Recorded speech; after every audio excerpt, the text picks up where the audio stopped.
खासदार संजय राऊत यांच्या वक्तव्याची ही बातमी आहे। अनाकोंडा काहीही गिळतो असं राऊत म्हणालेले असतानाच मराठी माणसाचं अस्तित्व आता या अनाकोंडाला गिळायचंय असं देखील राऊतांनी म्हटलेलं आहे। ऐकूया आपण राऊत नेमका काय काय बोलले। अनाकोंडा आला रे, पळा पळा पळा। अनाकोंडा आलाय ना, येतोय। भारतीय जनता पक्ष सगळ्यात मोठा अनाकोंडा, काही गिळतो।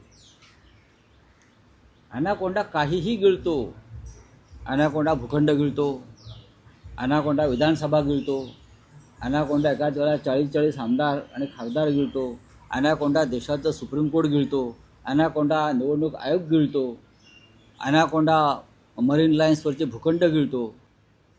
या अनाकोंडापासून आपण सावध राहा। अनाकोंडाला आता मुंबई गिळायची, अनाकोंडाला मुंबई गिळायची, अनाकोंडाला मराठी माणसाचं अस्तित्व गिळायचं। त्याच्यामुळे अनाकोंडा आला रे आला, अनाकोंडापासून सावध राहा, ही आमची घोषणा आहे। लोकशाही मराठी ऐका, पहा, जागरूक रहा।